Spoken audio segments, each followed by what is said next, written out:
Today on the show, we have Sam Davidson.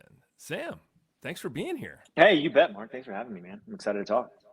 Yeah, Sam, so I want people to know a little bit more about you. So, can you tell us two things about you personally, two things professionally, and why it matters to our audience?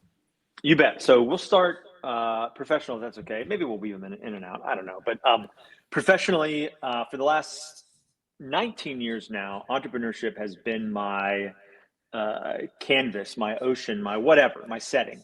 17 of those years, I was an entrepreneur myself, started four different small businesses in Nashville, Tennessee, where I grew up.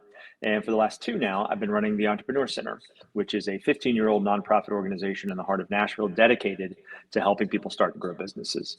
So that's the language I speak. It's the world I live in, is this taking an idea and turning it into reality and seeing where it goes.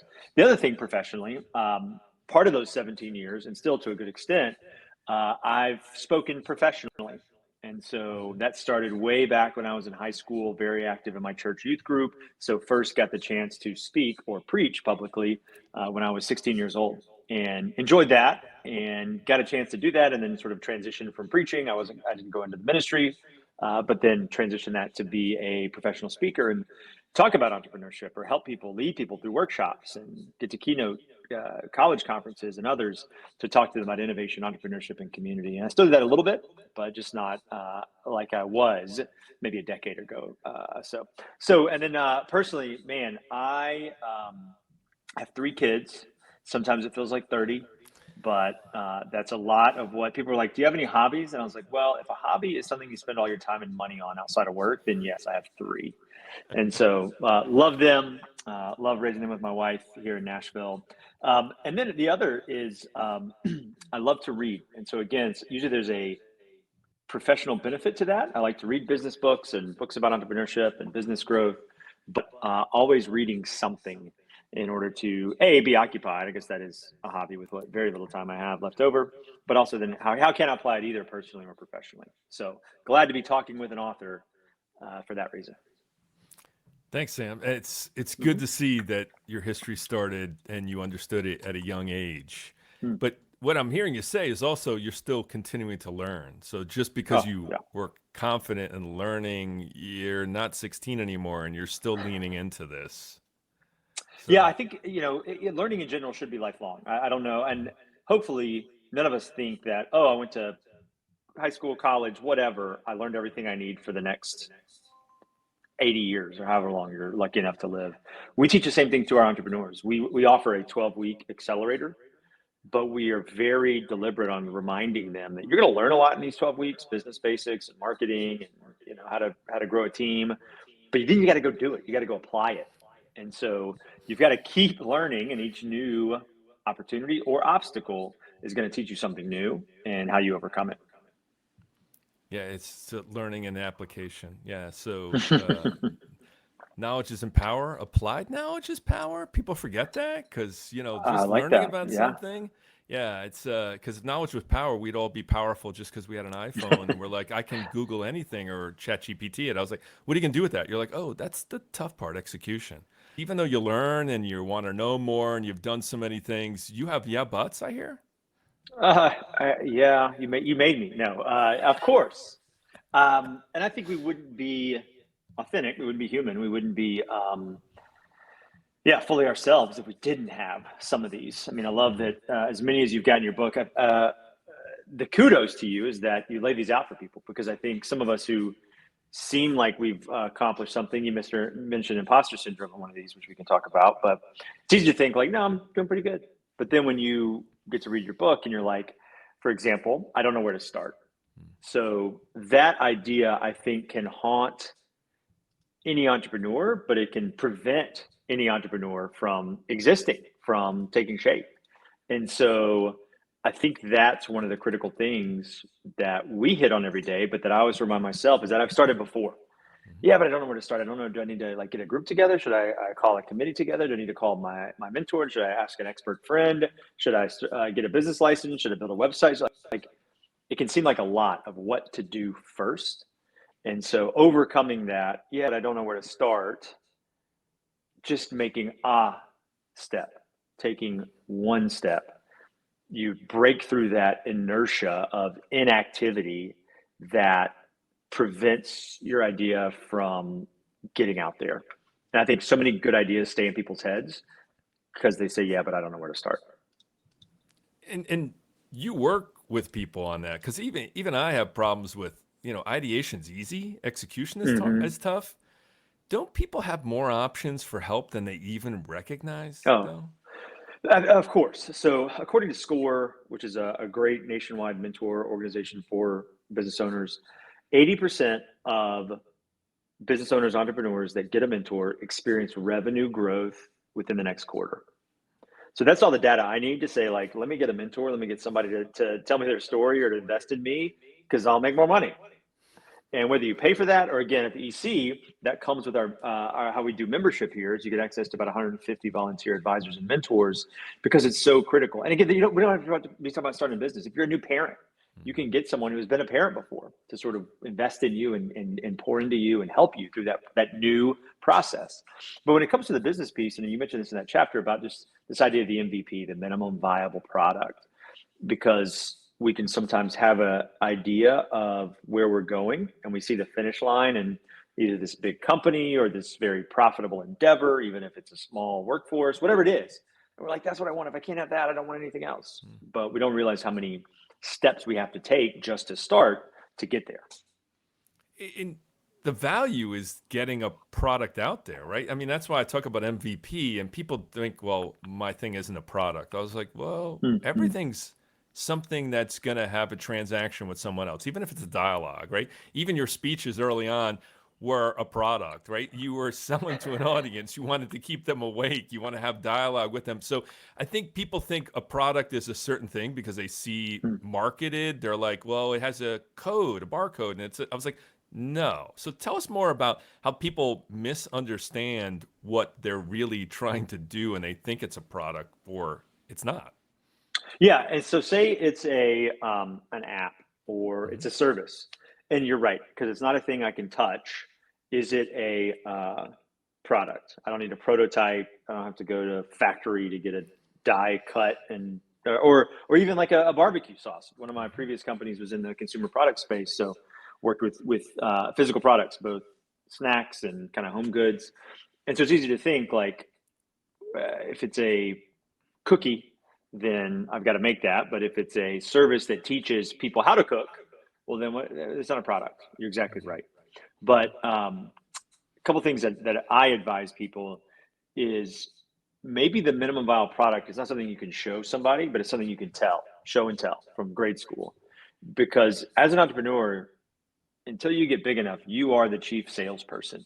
You have to convince whether it's an investor, a customer, a employee, a partner, that what you're doing is going to work. So you're in the sales business, whether you like it or not. And so the more you can articulate, hey, here's what I want to do.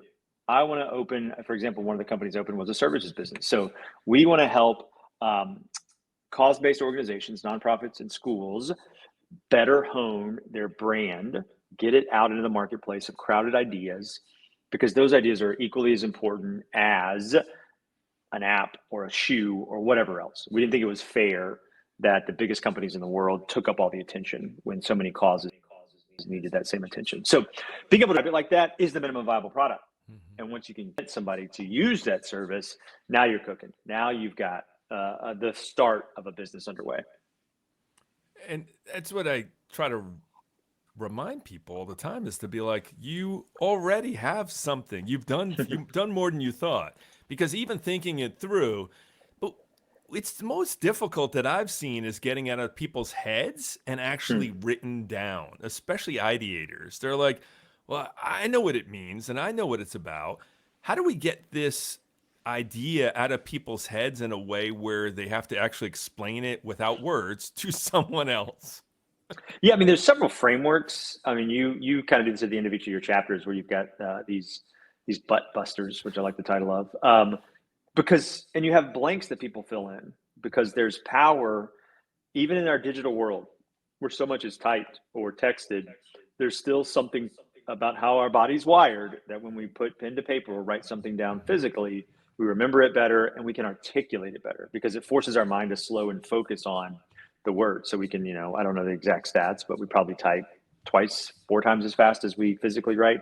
And we can think a million times faster than we can type. So this forces you to articulate. I find it here with my own team here at the Entrepreneur Center. I've got an idea, something new we should do, something different we should do. I could bloviate, pontificate about it forever.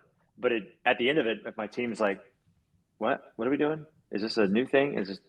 Whereas if I'm like, you know what? Let me send you guys an email.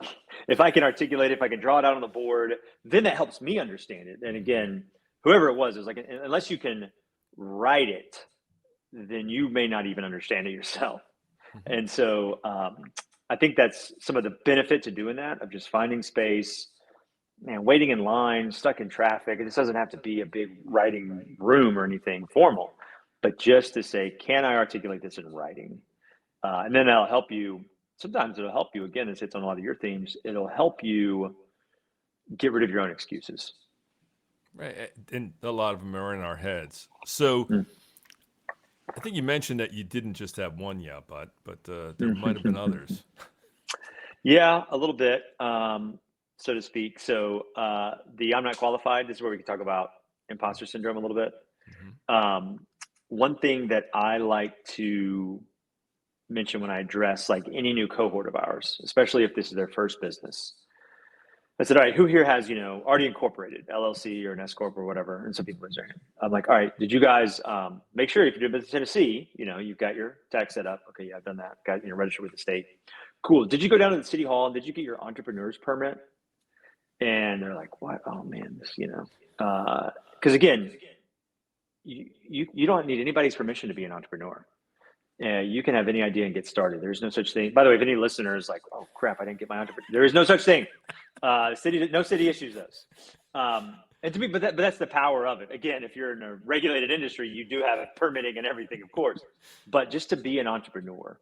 And so what that should get rid of is all this like, I don't have an MBA. I haven't worked in corporate America for 2 years, 5 years, 20 years. That qualification goes out the window. You mentioned Joy. Can't think of her last name. I've seen the movie about her with Jennifer Lawrence, but this mother who started this product company, went on Home Shopping Network, grew it to a big idea. No, what we would call qualifications on paper. Doesn't matter.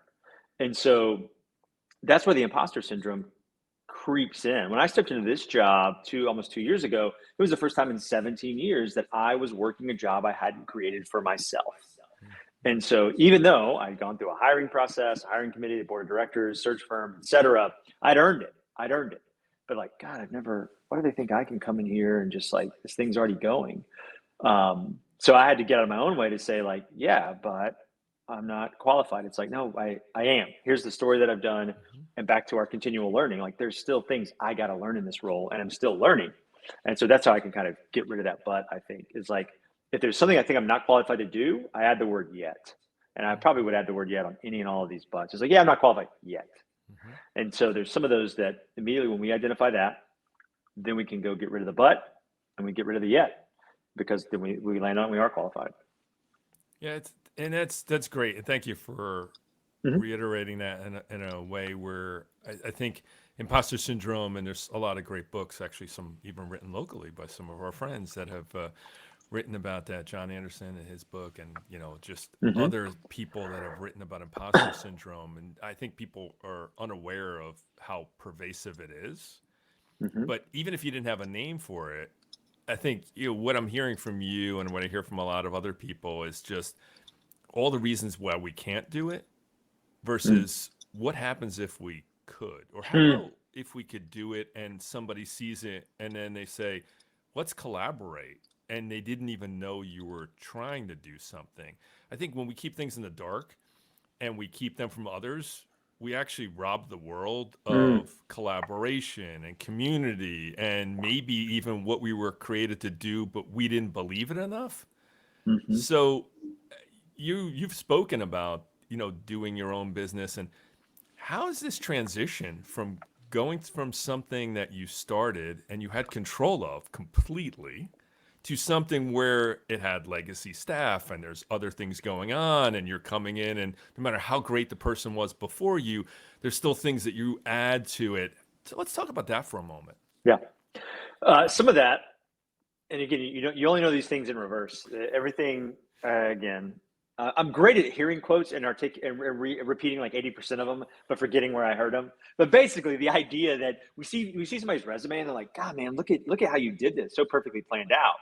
But the person is like, "What are you talking about, dude? I was flying by the seat of my pants through this," and it just looks like, because in retrospect, you can connect the dots, but you can never do it going forward. So I sold my fourth startup. I sold a majority stake of that back in 2022. And some of that was just where the business had gone and grown, and there were some exciting sort of new things, new challenges for me. But it kind of prepared me to step out of that. Didn't have any plans to do that at the time. Was still CEO, still had a small ownership stake, still driving the vision. So over that roughly year and change, I was getting experience in saying, like, I'm not fully in control. I report to a board now. And so that prepared me for now this role where I report to a board. But this situation didn't create that. So there's still those learning curves, those learning moments to your piece about community. And my third, not to get ahead of ourselves, but a third yeah, but is the yeah, but I need help. I had friends who were nonprofit leaders, who are nonprofit leaders, but the ways in which I've leaned into them in this role has been sort of outsized, I guess. And so I've got a handful of folks who are leading different nonprofit organizations that I can go to, whether it is about board management leadership, staff strategy, fundraising, all these things that are unique to our sector. I've got people on speed dial when I need to ask that question. I attended a workshop about 6, maybe 8 months ago on strategic planning because we were working on a strategic plan. So there's those elements where it's like I want to be hungry on that and learn those things. I don't talk to anybody about entrepreneurship. People call me for that frequently, but nobody's calling me yet for nonprofit management advice, which is okay. I still need to get a lot myself. I think it's even more exciting to learn by doing versus having already done everything, or at least thinking you have. It's even with this book, and I know you've written one a little while back, but it's like you can hand this off to somebody and they can do everything for you. But I don't think there's any learning in that, right? Like I kind of like getting dirty and having to market it and understand it and figuring it out and doing things wrong and dealing with, like, there's something about doing that, but isn't that what entrepreneurship's about? Is that Oh yeah. if you just handed it off, you'd be like, well, that wasn't any fun. Yeah, and there's some of that. I was moderating a panel last night where there were 3 entrepreneurs and they were asked about, like, what's your exit plan? What's your exit strategy? And each one had one, but their time horizon was different. So eventually they did want to hand it off, but after hitting some key milestones, and some of that was based on age, some of that was based on they'd done it before, some of that was based on they've come to the realization real quick they're limited. Upside is limited because it's a crowded industry or competitive industry or whatever. Great, fine. And so at some point you do want to hand things off, and some entrepreneurs, that's what they do. They create something, they hand it off, they sell it like every year. But still within that, if you talk to them, they're learning, they're facing challenges, and they're also not batting 1,000. So they've got their own success metrics and challenges and everything within that. The doing piece, to me, that's what the most exciting thing about entrepreneurship is. When I talk about entrepreneurship, I take this from Jeff Cornwall, who's a retired Belmont professor, but he notes that the word entrepreneur or entrepreneurship, there is no verb. So painters paint, writers write, leaders lead, but entrepreneurs, there is no verb. And it's very interesting, just to get wonky a little bit, because this isn't my sort of my canned entrepreneur talk. It's a 17th century or 18th century French word that means to undertake. It's actually also what the word undertaker comes from. And it's really centered around risk. And so entrepreneurs are risk takers. But the cool thing about entrepreneurship is that entrepreneurs paint and write and manage and lead and drive and build and you name it. And so that's the cool thing, is that it's cross-industry, cross-disciplinary. So if you're an artist, most likely you're going to be an entrepreneur. How many, our town of Nashville, how many songwriters, musicians, we call them solopreneurs, but preneur is still in there. So they are their own business. So it's so critical that people are out doing things, trying things. I think that's what is at the heart of it, that you don't just want to sit there and look at spreadsheets all day and tell people what to do. You want to be in the middle of it, doing stuff. Hey there, it's time for a quick break.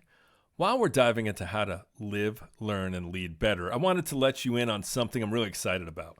If you've ever found yourself stuck in the yeah, but cycle, those moments where excuses get in your way of your potential, my new book, Yeah, But, cut through the noise to live, learn, and lead better is for you. The book is packed with practical strategies, real stories, and actionable advice to help you stop making excuses and start making progress. Whether you're a leader, a learner, or just someone looking to cut through the noise, Yeah But has something for you. And here's the best part. For a limited time, you can grab a chapter for free. Just head over to my website at www.markawolf.com/book to get started. Readers have already said that the perspective and stories guided them to get unstuck and move forward.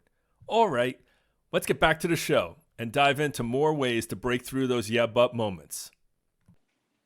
Yeah, it's great. And you mentioned this, and let's circle back to the help thing. So it's even if you're a solopreneur, it doesn't matter how big your business is, you're going to want help. You have to have help.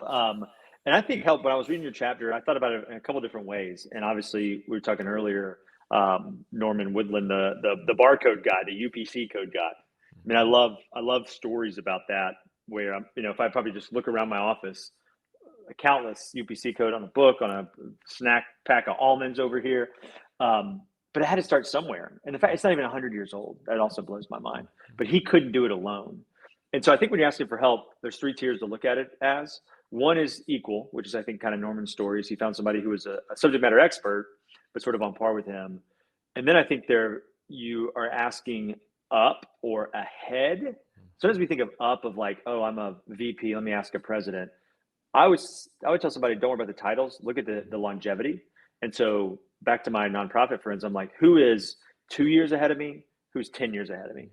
And if I got people in each of those camps, then I've got kind of a place that I'm shooting for, and their wisdom, their knowledge, their experience. And then I think, because you're going to get help from both of those, you have an obligation to then who's below or behind. And so who is 2 years behind you or 10 years behind you? If they ask you, you got to say yes, man, because you're asking people and they're saying yes. So it's just how it has to work. And so hopefully anybody is able to be that help. What'll surprise you, the second business I started was with a guy. I'm actually just having to be having lunch with him later today as we catch up. He's like 8 years. No, he's more than that. He's I don't know. He's a lot younger than me. And when we started the business, he was this young, like, go-getter. And I was like, great. It was a marketing services firm. The first one I started, he was going to do all the coding, the website building. I was on the strategy, the comms, and great partnership. But he was just this young 20-something dude, had a ton of energy. And by default, I was teaching him a lot about a lot of things I didn't even know and think about it at the time. But I thought, I was just going to offer some advice. We ended up starting a company together and growing it, and he's still running it. And so you never know when you do say yes to someone behind you, when it's going to be a fruitful partnership, and you end up learning too. So that's that community piece you mentioned earlier. We've got to have that, because maybe you create a great, viable, profitable company. Awesome.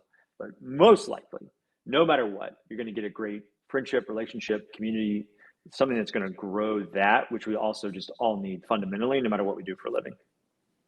Yeah, thanks for sharing that. It's good to see how passionate you are about not just learning for yourself, but sharing it with others. And one of the resources that I do, especially when I do keynotes, is I tell people in the audience, I was like, take your age and cut it in half. And what would you have told yourself at that age? And most people think about that and go, oh, so my 20-year-old self, or I was like, oh, right. So you've got half your life you've learned past that. You should be going back. And some people aren't formal mentors, but there's still people that are out there that admire you, because we're in a world where so many people see you, even if you're not on social media, they just see you at the shopping center, and they see what's going on, or they see the success of your business, and they have questions and they admire it. But you also want to show them the bumps you had, the bruises, what you did. And not everybody gets to be part of an entrepreneur center. I know you want thousands of businesses to come through in Nashville, but some people, for a lot of reasons, don't. I think we all have that opportunity, like you've done in the past, where even if you're not part of an organization, you're still working with others. And working with others, absolutely. And I think you have this nice distinction in the book between mentors and advisors. And I think that's good for anybody. Again, whatever you need them for. We approach it similarly here. We have a lot of entrepreneurs who, the example you give is like a math problem. An advisor tells you the answer, the mentor sort of helps you find the solution. And I like that distinction, because we have a lot of entrepreneurs who say, like, I have this problem. I've never hired salesperson before, what should I ask them in an interview? An advisor will tell you, here's great questions, here's what you can learn, good luck. Whereas a mentor will usually spend more time with you, and you're going to have other questions. So we have entrepreneurs who are like, I have this problem, help me solve it. But then they're also like, I'm on this journey, help guide me, because the entrepreneurial journey. And so we unofficially distinguish our mentors between subject matter experts who can help people through a problem, and then experienced entrepreneurs who can share a lot more of that story, the bumps and the bruises, as you mentioned, the ups and downs, because you need to hear that. You need to be, I'm not the only crazy one. I'm not the only, in a world where all of the positive stuff is on social media all the time, it makes you think when you have a bad day, you're like, well, no one else is failing. And like, dude, they're failing all the time. Of course they're not publishing that on the most curated, most edited platforms we've ever seen as a species. Of course they're not. And so to be able to sit with somebody, and also peer-to-peer, again, back to that equal footing thing, we see so many people who want to come through our doors because they're like, great, I'm in a cohort of 30, or I'm in a small group of 5. And that's where they do talk about like, God, that meeting I blew it. I didn't get the deal. I talked too much and didn't listen enough, whatever it is. They can help identify that. Everybody's like, cool, dude, dust yourself off. Like take the meeting tomorrow and see what happens. Now, you know. This is great advice. And I even can't hear it enough, right? So it doesn't matter how long you've been in business, it's so reassuring to hear it from others. And that's the part of community that I think is so valuable. You and I have met in person multiple times, and we've met at events, and there's just something about presence, about being in person. It's not just because you're older than 30 that you think it's important. I think that people sometimes undervalue just being around others, that there's just an ability to really connect on a different level and see things. So yeah, and more, it's so convenient to not meet because of probably that is in your book, but especially for a younger generation. I'll digress real quick, but during COVID, my business doubled. And so people are like, oh, did you get all this loan and relief and blah, blah, blah. I'm like, no, we didn't qualify because our business grew. Again, great problem to have. I'm not complaining. And that's eventually what led to our sale.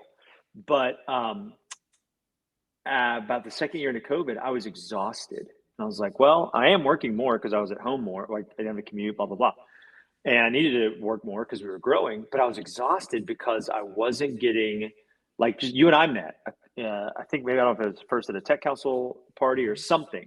Like those things didn't exist, and I thrive on those. When I would travel to whatever city and either meet new people or connect with speaker friends, the number of times I met with a buddy on we haven't had the same layover somewhere. Like you just didn't have those. You didn't have yeah, man, let's meet for coffee. And that's community. The lack of in-person community was exhausting me. I was around my family. We got to go into our warehouse. So I was around our team with some frequency. So I still had humanity around me, but it was that. And so I started talking about our need for community. And what you're seeing a lot of is, yes, younger generations that's eternally connected digitally are the loneliest generations. There's deep psychological effects we're only beginning to learn. We blame it on the phone. And the phone can do a lot of dangerous things, but it's because it's temptation toward isolation. You can get from here to Tokyo and never talk to another human being. You check in for your flight, you can get on, you can get in a car, you can check in the hotel, and that didn't used to be the case. You always kind of had these forced interactions where you would have to say hello and be nice to somebody.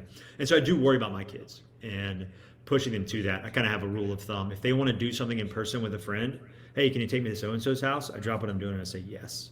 Because it's easy for, especially my teenager, to communicate via the phone, even if they're looking at each other without just like the time you wasted at a mall or an arcade or walking around the neighborhood. We as parents got to push that more because we need it, man. We're desperate for it. And so the companies that lean into that are going to succeed. So that's my little digression about community, just from a psychological, biological standpoint. We're in danger. And the last thing I'll just say is because there's extreme health effects. Loneliness, it has been documented as a comorbidity. It's greater than cigarette smoking. It's greater than chronic obesity. So people are dying of loneliness and can't take a pill for it. I can't medicate. I can't give you an IV. I got to get you out there around people, around that community more and more.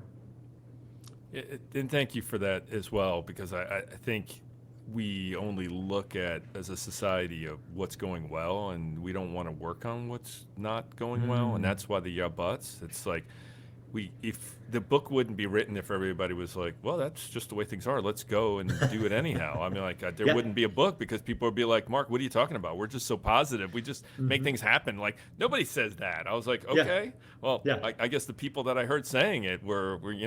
So Sam, as we kind of wrap up, what are some of the other things that you want to share and we're going to have contact information and other things in the show notes so people can reach out, but what else do we want Yeah. to talk about as we wrap up? One, I mean, if obviously from a day job standpoint, if anybody's thinking about starting a business, man, reach out to us. Our website's ec.co. You can find me on there. I'm happy to chat. I love. It's not necessarily like regimented, but I'm averaging like one founder conversation a day, just because I'm not in it right now, and so I like to hear about whether it's the macro level, at the city level, like what's affecting your business, where you at. Love having those conversations. But to prove that but I need help, like let's overcome that. Let's overcome that but, and we can do that kind of with the framework that we use. I think for anybody else though, just generally listening, reading the book, I'll remind folks of that yet piece, like adding yet onto every single one of your chapter headings can give a little bit of hope. It's not automatic. Just because you add a yet, you're like, okay, I'm great. You got work to do. And again, you give people homework in every chapter, love it. But to think of it like that, and even if they don't line up with one of your yeah buts, just the reminder, like you still got one. You still probably have several. And it may not be in this business professional setting. I think about the number of yeah buts we all probably have in our friendships, in our relationships with our kids, with our partners, with our parents, of how many, oh yeah, I would do wonder how he's doing. Yeah, but he's busy. I shouldn't text him. I shouldn't call him. I've never had anybody mad because I've checked in, texted, or called them. And that's sometimes all it takes to keep these relationships going. And so my encouragement is also, as people read this book, you of course anchor it very well in professional settings and work settings and growth settings. But I would also challenge folks to say, as they're especially filling out the end of chapter prompts, like where also might this be true in your personal life? Because we do, and appropriately so, I get it, the world we live in, we place a lot of stock and importance on satisfaction at work. But especially with our man, young people, is like, dude, it's okay if a job is how you pay your bills and eat. And the most rewarding thing you do on a weekly basis is outside of that 9 to 5, because you're so rooted in family or community or a sports league or a church or whatever. And so where you get stressed, where you burn out, is when you don't have anything to look forward to, and we don't want that. So that's the only other encouragement is just for folks as they read this and flip through this, is to see, man, how can I make my personal relationships better and more fruitful in addition to what I'm doing at work? And I think the book's set up to help them do that. Yeah, thank you for that. It's Sure. Yeah, I think I remind people some of their biggest accomplishments are why they work, right? Not just for their job, but who they work for, how they're led. But I didn't want this to be a self-help book that was just about like what touchy-feely. I was like, I'm a business coach, I'm an advisor, I'm a consultant. And I know you have other things, but I wanted to approach it just kind of the way with you're doing this. But thank you for bringing that up, because that's always what's the whole bigger purpose of why you even do what you do. Yeah, So agreed. No, and I think that's where, as people are growing in their career, I tend to sort of look at things in seasons. And again, the older you get, the more kind of perspective you have. But I remind so many people, especially if they're entering a season of parenthood or entrepreneurship or growth, or hey, you know what, I'm not working for myself right now. I'm in a season where we had so many entrepreneurs I worked with in my prior company, and a couple that said, yeah, man, I got out, I stopped chasing that because I needed health insurance. And I would say, great call. I think sometimes we lament, it's like, oh, that business closed. But I know businesses that closed well, that ended well, and like you finished the race. Just because it didn't end in an IPO doesn't mean you lost. So anyway, digression there. But just this idea of finding those things that matter and leaning into them, even if they're hard. I think easy and meaningful are opposites. Usually the things that are easiest for us don't carry long-term meaning. It's those things that we had to overcome, that we worked for, that we earned. personally or professionally, that we derive the most meaning from. And so leaning into that, using your book as a guide to help folks overcome their own excuses, to lean into those more wherever they find them, I think they'll be time well spent. Well, Sam, always a pleasure talking to you, and brother. I love how you frame things and how much you're helping, and may the book and our conversations reach people that need to have ears to hear. Thank you for listening to the Yeah But podcast. If today's episode provided valuable perspective on how to overcome the excuses that can hold you back, let us know in the comments. Remember, it's not about the yeah buts. It's about finding ways to live, learn, and lead better every day.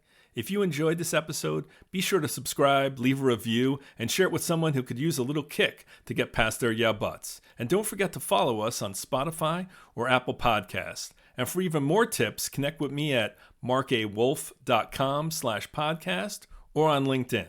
Until next time, keep challenging those excuses and keep moving forward.